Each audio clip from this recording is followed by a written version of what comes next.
as nações com o seu poder, jovens e velhos adorando. Os céus então se abrirão para Jesus Cristo, o Rei que vem.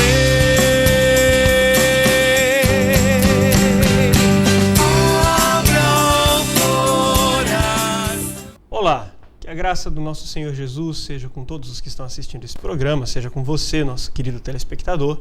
Está entrando no ar mais uma vez o programa O Caminho da Vida. E hoje nós queremos conversar contigo acerca de como ser um bom religioso. O texto que vai dar início à nossa mensagem é o de Tiago, capítulo 1, que vão dos versículos 22 até o versículo 27. Eu vou fazer a leitura, enquanto isso você acompanha na sua tela. Diz o seguinte: tornai-vos, pois, praticantes da palavra e não somente ouvintes, enganando-vos a vós mesmos.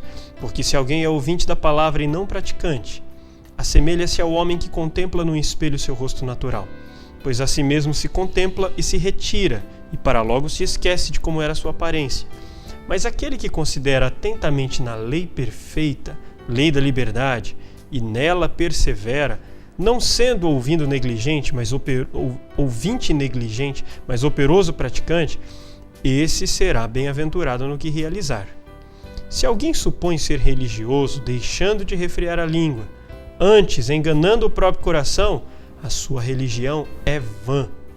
A religião pura e sem mácula para com o nosso Deus e Pai é esta: visitar os órfãos e as viúvas nas suas tribulações, e a si mesmo guardar-se incontaminado do mundo. Hoje, portanto, vamos falar sobre como ser um bom religioso.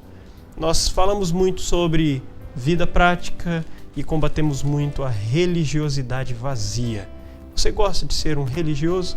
Hoje vamos tentar juntar essas duas coisas, como que a sua vida de religiosidade conseguirá agradar o coração de Deus. Mas antes, nós queremos mandar um abraço para todos os nossos patrocinadores, pedir que você que assiste o nosso programa ore não somente pelo programa, mas ore por todos aqueles que investem na vida do programa O Caminho da Vida. Ore para que Deus multiplique os bens dos nossos patrocinadores, inclusive.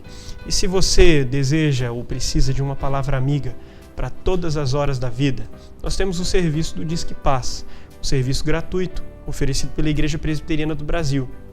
Você que é da região 44, do DDD 44, pode ligar para o 3025 33 33 e vai ouvir uma palavra de conforto e consolo para as situações mais diversas da nossa vida.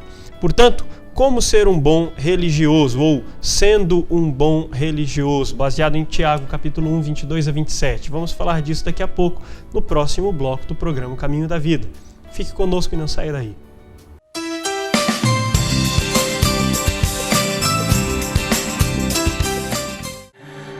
Olha, eu recebi essa entrada aqui para Olha, um dia...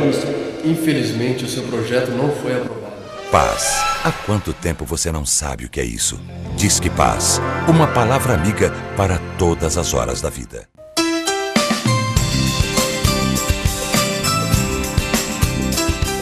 Voltamos com o programa O Caminho da Vida. Vamos dar início ao nosso debate aqui acerca de ser um bom religioso. Eu quero começar a conversa aqui com o pastor Eliseu. Pastor, como a religião pode ser comprometida pelo que uma pessoa faz ou deixa de fazer?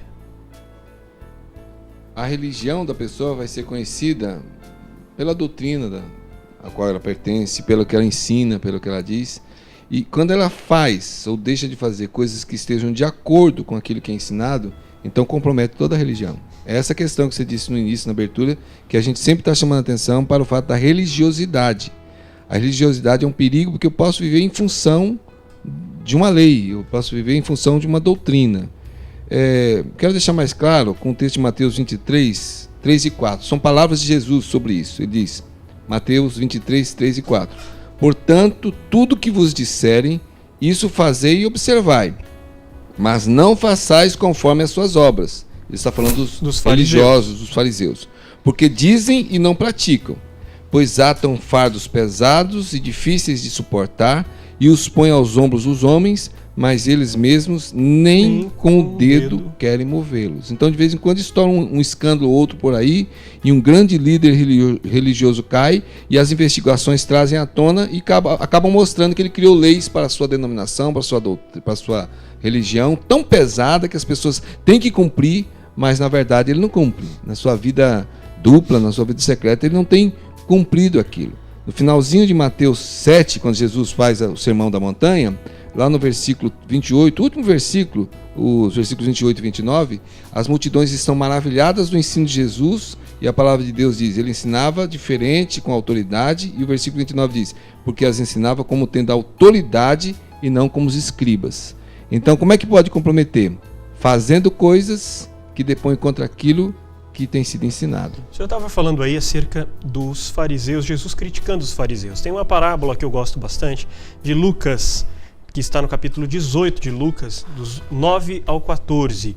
Jesus, eu quero ler esse texto, acompanha comigo. Jesus propôs também essa parábola a alguns que confiavam em si mesmos, ou seja, confiavam na sua religiosidade e por se considerarem justos e desprezavam os outros. A parábola você deve conhecer, diz: 2 homens subiram ao templo com o propósito de orar. Um fariseu, e o outro publicano. O fariseu, posto em pé, orava de si para si mesmo desta forma: ó Deus, graças te dou, porque não sou como os demais homens, roubadores, injustos, adúlteros, nem ainda como esse publicano. Jejuo 2 vezes por semana, dou o dízimo de tudo quanto ganho. O publicano, estando em pé, longe, não ousava nem ainda levantar os olhos aos céus, mas batia no peito dizendo: ó Deus, sê propício a mim, pecador.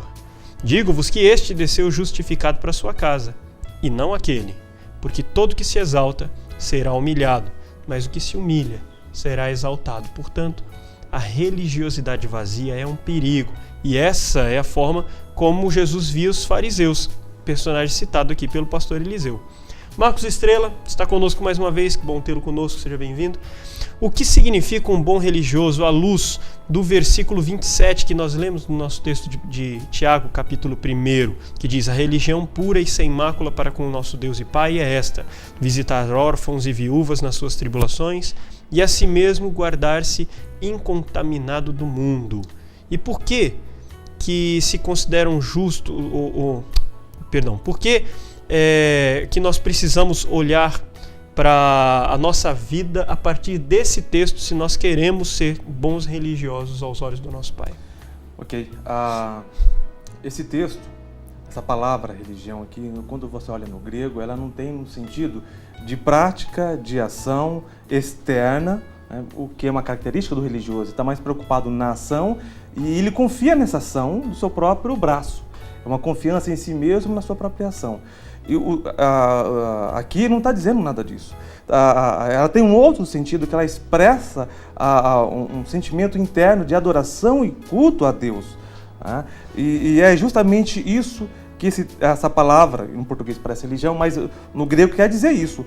É uma expressão interna de adoração e de culto a Deus. Vem lá do coração interno. Enquanto que o religioso, ele confia simplesmente na sua ação externa e no seu braço. Praticar o ato religioso sem ter o coração naquilo ali.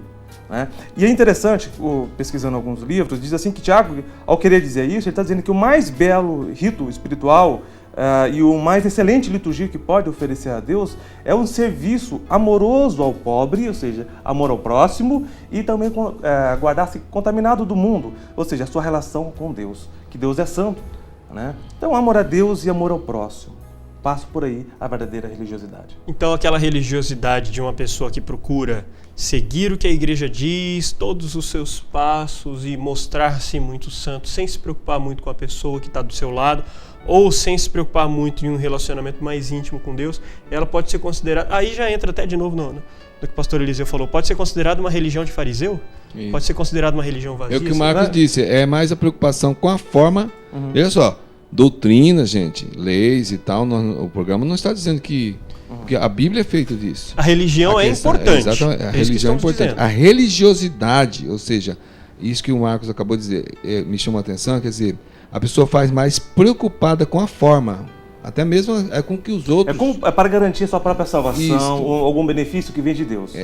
né? É algo externo e não do coração. E não é uma coisa assim sincera, ela tem algum interesse por trás disso. E geralmente também a preocupação com o que o outro está observando, que é a palavra que o pastor Luiz usou, que Jesus disse, aquele publicano estava ali e ele está se derramando, ele é pecador, ele nem ousa olhar para o altar. E o escriba é como se ele estivesse dizendo, outro dia eu vi num vídeo um pastor dizendo, Deus, quem está falando aqui é fulano. Então Deus deve ter tremido no trono, né? Parou tudo que estava fazendo porque era o fulano que estava falando naquela hora. Esse é um perigo muito grande, né?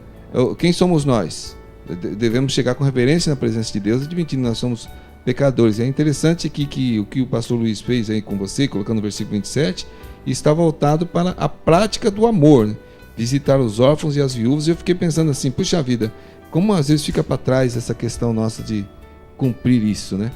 A verdadeira religião é abençoar outras vidas com a nossa vida. Para nós, infelizmente, muitas vezes é um peso fazer o bem para alguém, é um negócio difícil e a gente parece que está engolindo um remédio ruim quando faz, infelizmente, né? Você queria fazer um comentário? Exatamente.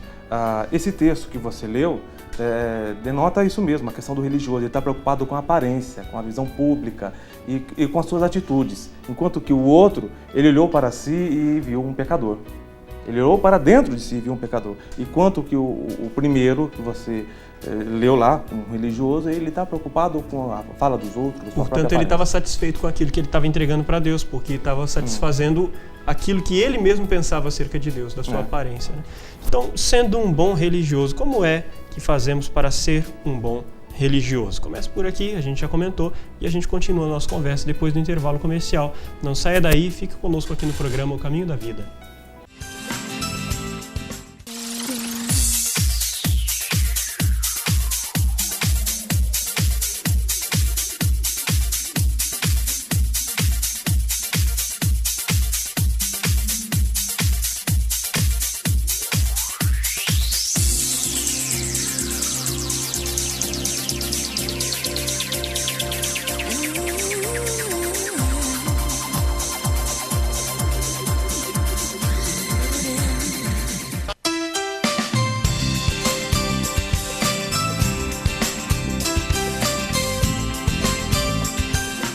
Estamos de volta aqui com o programa Caminho da Vida, conversando acerca de ser ou sermos bons religiosos. O texto que nós utilizamos como base, Tiago capítulo 1, versículos 22 a 27, em que diz que a religião verdadeira, pura e sem mácula é visitarmos órfãos e viúvas, ou seja, fazermos o bem, praticarmos o bem, e também estarmos intimamente conectados com o nosso Deus. Então é nos ligarmos ao próximo ou aos próximos e nos ligarmos a Deus. Terminamos o segundo bloco falando também dessa prática e no terceiro, ou melhor, terminamos o primeiro bloco falando dessa prática e agora no segundo bloco quero perguntar para o pastor Eliseu e depois também abrir para o Marcos Estrela. Pensando bem, o que causa tanta confusão entre as pessoas? Será que a religião não tem participação nenhuma nos conflitos e confusões dentro da igreja, dentro da família ou pelo mundo todo? E o que é que muitas vezes nos separa uns dos outros? Quanto que a religião entra nisso? Eu ouvi uma vez um pregador e aquilo me chamou a atenção. Eu não sei se ele leu isso em algum lugar, não sei qual é a fonte, mas diz assim, olha, o que nos separa sempre é o pecado. O que nos separa de Deus é o pecado, e o que nos separa uns dos outros é o pecado. Podemos arranjar um tanto de explicações, justificativa, contarmos uma história muito bonita para defender a nossa posição, é sempre o pecado. Então o que divide é pecado. Então você diz, o que é que realmente causa tanta confusão nas igrejas muitas vezes é o pecado. É a religiosidade, é alguém querendo ser mais religioso que o outro, então já não pode andar com o outro, já funda outra religião e por aí vai. Dentro da família, da mesma forma. Então, se o que nos separa é o pecado, ele precisa ser combatido buscando o amor que vem de Deus, buscando o exercício do perdão, que é a prática daquilo que Deus colocou no nosso coração, a exemplo do que Ele fez conosco, nos perdoou. Em Gálatas 5, 14 e 15, o apóstolo Paulo escreveu, pois toda a lei se cumpre numa só palavra, a saber, amarás o teu próximo como a ti mesmo. Se vós, porém, vos mordeis e devorais uns aos outros, vede, não vos consumais uns aos outros.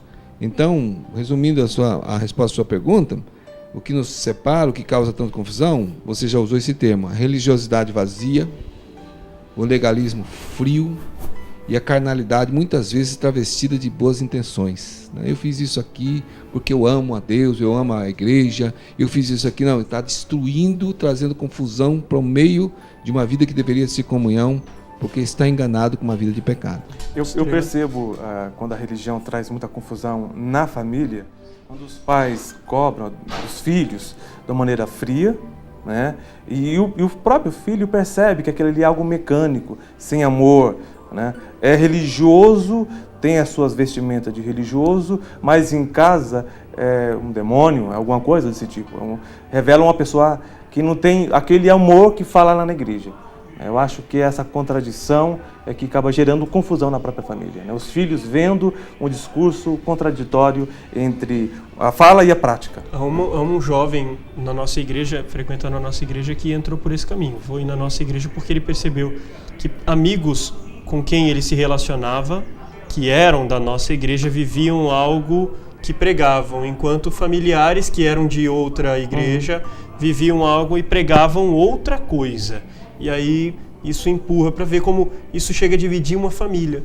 O filho poderia estar na igreja dos pais, mas ele resolveu mudar-se de igreja, porque viver uma coisa e pregar outra o empurrou para longe dos demais. O religioso, ele sempre coloca um fardo muito pesado sobre as pessoas. É né? O que disse o texto do pastor Eliseu que ele leu.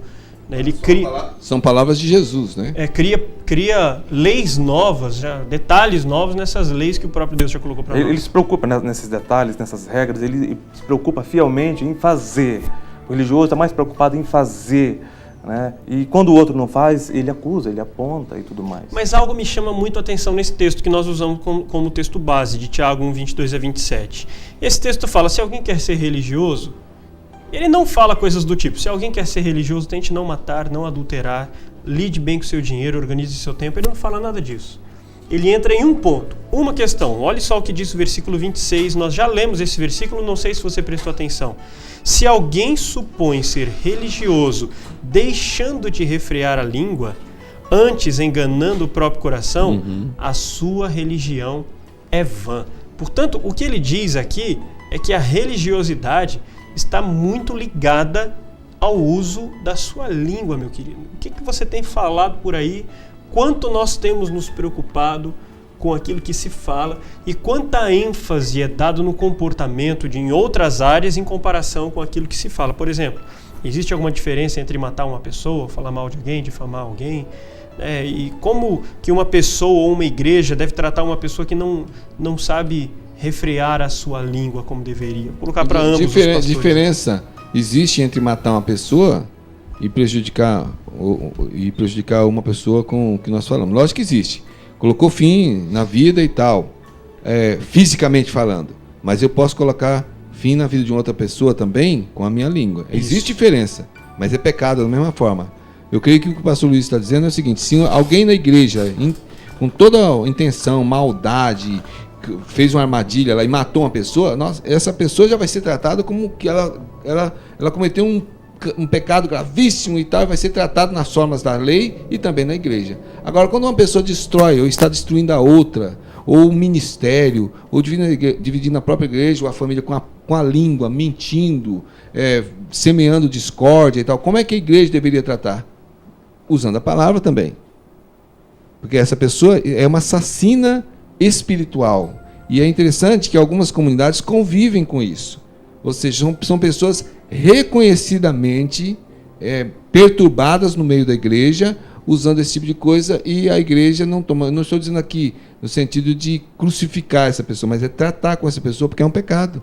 É um pecado que está sendo disseminado na igreja e trazendo grandes prejuízos. Eu gosto do texto de Provérbios capítulo 6, que ele trata um pouco acerca disso. O versículo 16 diz, 6 coisas o Senhor aborrece, e a 7ª ele abomina.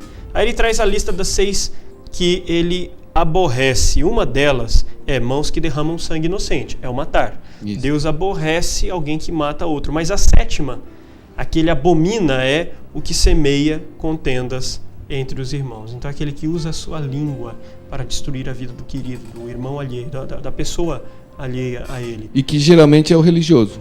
O religioso é muito bom Jesus nisso, não combate, no Novo Testamento você não vai encontrar em nenhum momento nos evangelhos Jesus discutindo e combatendo pecadores. Ele sempre levando salvação, mostrando o caminho, mas vai encontrar Jesus combatendo e discutindo com líderes religiosos. É interessante isso. Eram homens que viviam a forma da lei que mata, né? E não viviam o espírito do amor que edifica. Todos os momentos que Jesus teve conflito, vamos dizer assim, com os fariseus, com os religiosos, os fariseus eles vinham com palavras mentirosas, né? E muitas vezes queria jogar Jesus com a própria multidão, com a própria lei. Então, o religioso ele tem que ter muito cuidado com a sua própria língua.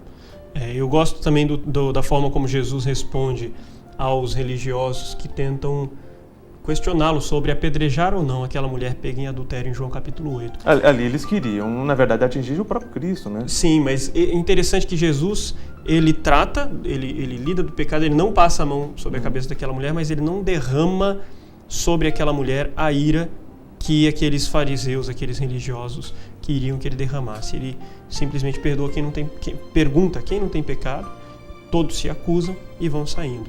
Então, aquele que quer ser um bom religioso, refreie sua língua, tome cuidado com a forma de viver, visite órfãos e viúvas, refreie-se, afaste-se do mal.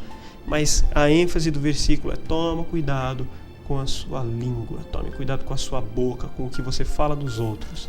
Essa é a verdadeira religião. Vamos voltar daqui a pouco para orar por você e por nós aqui no programa O Caminho da Vida. Voltamos já.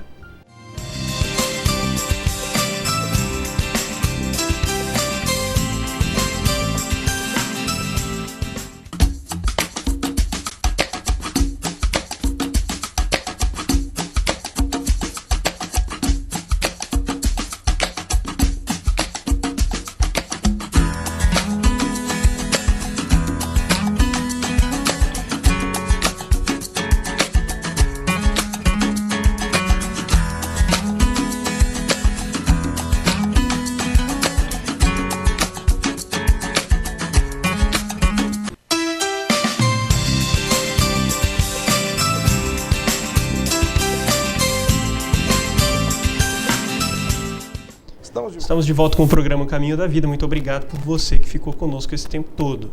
Você quer ser um bom religioso? Você quer caminhar de acordo com o que Deus tem para as nossas vidas? Tome cuidado muito com a sua vida prática. E eu quero orar nesse sentido com você e por você. Feche seus olhos se você puder, aí onde você está. Deus amado, nosso Pai bendito, queremos agradecer ao Senhor que tem nos suportado, Pai, apesar de sermos quem somos, apesar dos nossos erros e das nossas falhas. Muito obrigado porque o Senhor aponta os caminhos para que nós possamos andar neles, Pai. E queremos te pedir que nesse momento o Senhor seja com cada telespectador do programa Caminho da Vida, nos ensinando, nos auxiliando a refrearmos a nossa língua, a praticarmos somente o bem, a vivermos da dependência do Senhor, Pai, e a buscarmos uma vida de acordo com a nossa própria pregação. Nos ensine, Senhor, não é fácil. Ensine a cada um de nós, pastores do programa, ensine as ovelhas que cada um temos nas nossas igrejas, ensine aos nossos telespectadores, ensine ao teu povo esparramado por essa terra. Ensine-nos a sermos religiosos que agradam o teu coração, principalmente, Senhor. Essa é a nossa oração, em nome de Jesus. Amém. Até o próximo programa, O Caminho da Vida. Vejo Deus que está movendo entre as nações com